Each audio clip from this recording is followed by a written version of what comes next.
What's up, Barnhill family, and welcome back to your home for all things combat sports. Yo. Guys, today we are breaking down Magomed Ankalaev's 3 keys to victory as he takes on Alex Pereira and tries to become the undisputed light heavyweight champion of the world. Nick, let's get into point number 1. To me, this is a big one.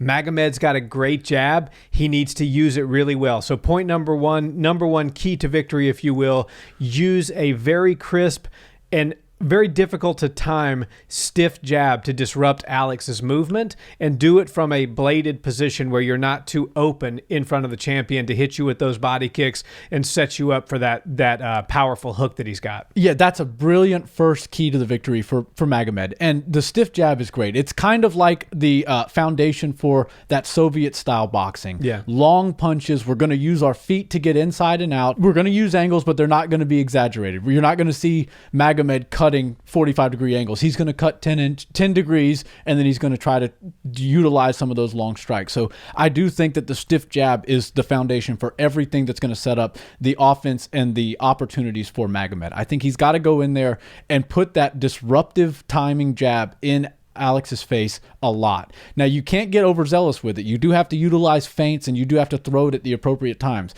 You can't just spam it, or else Alex will pick up on the timing, and that will probably take him 1 to 2 rounds max.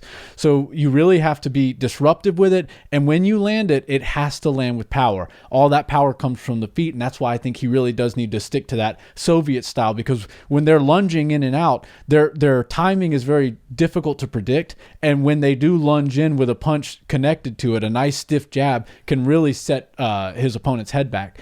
And the issue I have with Alex Pereira is occasionally he does get tall. When he's backing up, even if he does back up at angles, he does tend to raise his chin and get a little bit tall. It's not just him. Almost every fighter does this. But Magomed's stiff jab followed by another long 2 and then some of those long hooks right before he exits the combination is probably one of the most important things he can get going offensively to get his hand raised against Alex. Yeah, and it sets up the body kick really well. Yeah, true. And Magomed Ankalaev has a very powerful and good body kick from the power leg. And so if he can use that jab to kind of pop Alex's head back, as you said, that makes him stand a little bit more straight up and down.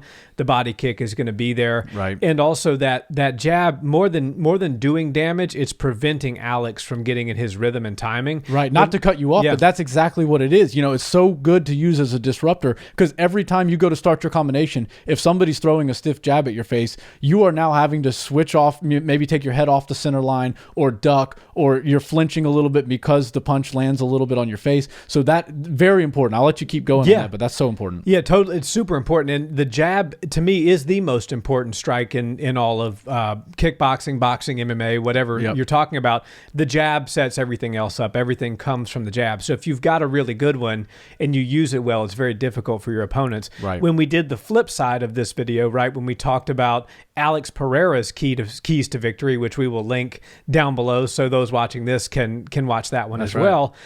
We said that Alex needs to control the pace and the timing and have a little bit of patience in this fight. Right. If you're using a really disruptive jab and you're walking forward, hitting them with that jab and using it to set up other combinations, it's very difficult for your opponent to then take over and start controlling the pace. You're kind of leading the dance at that point, and Magomed does it really well. I also said that he needs to do it from a bladed position. I think that's going to give him the most range on his jab. It's going to make him the smallest target that he can be. Yes. And he doesn't need to worry about, what do you worry about when somebody's fighting super bladed?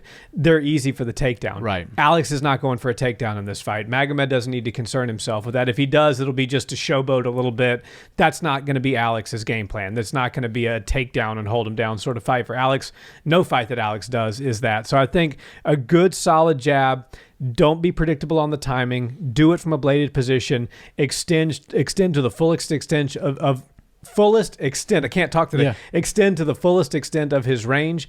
That's a major key for Magomed Ankalaev. Yeah, I totally agree. Yeah, and so that kind of brings me up to key to victory number 2 for Magomed, which for me is, if you're going to grapple in this one, do it early. Yes. Right? Because Magomed Ankalaev, everybody, the general consensus when you ask people, oh man, if Magomed gets it on the ground, Alex is in trouble. But if Alex keeps it on the feet, Magomed's in trouble.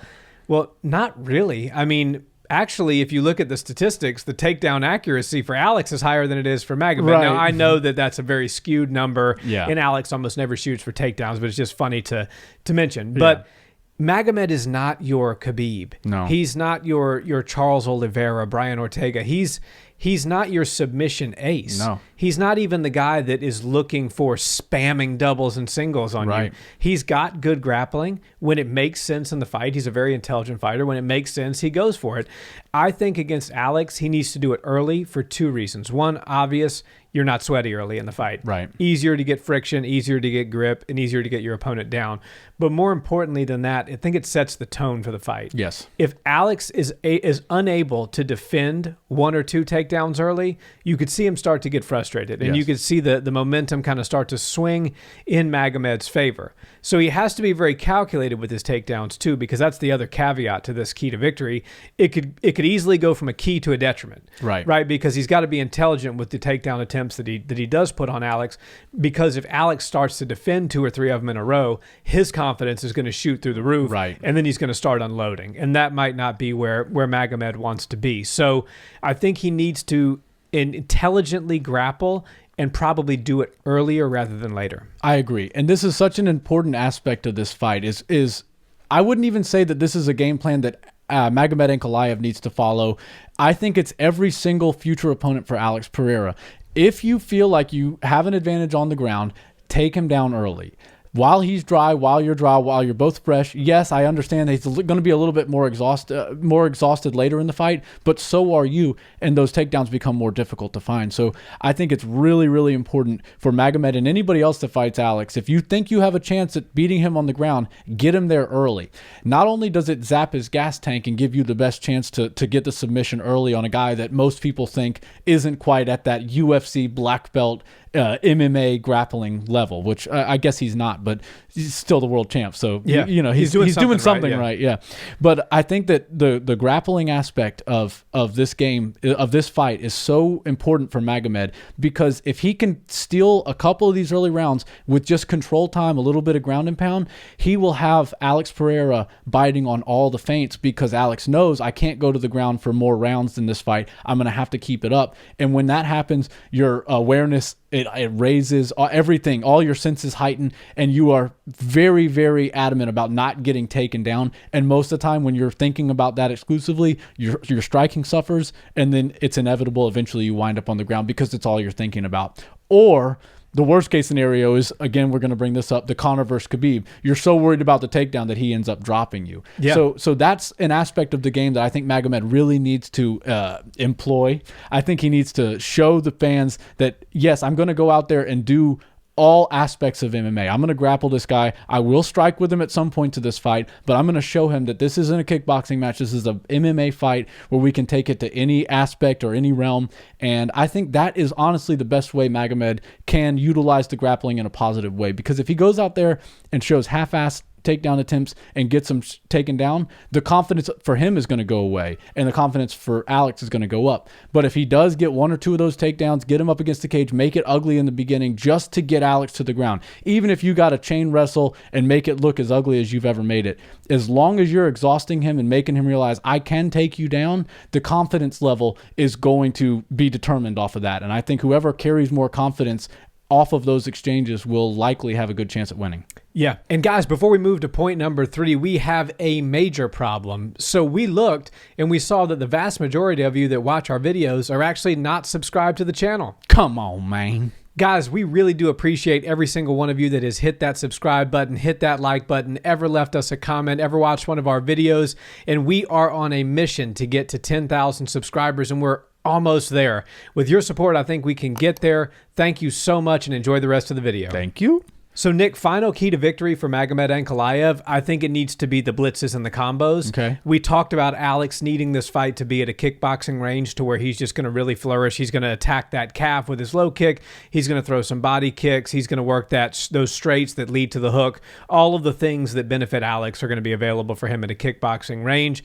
However, if he starts to get smothered with these really good blitzes that are set up by key number one, the jab, right. If Magomed can use the jab to set up these blitzes and then get in on Alex, he may be able to rope him against the cage, which is where I think he's going to find his body locks, his trips, things like that ultimately could get the fight to the ground. And most importantly, it's going to keep Alex from fighting at the range where he can really deploy the vast majority of his power strikes. Yeah, Alex is really good at that kickboxing range, but he's got such rangy and long arms that he can almost stand in a kickboxing range and still have his boxing success in there. So yeah. I think that, it's very important for Magomed to utilize blitzing. And then if the other side of that, I really do think is interesting to at least study and see what happens in the training room before you go take it into a fight.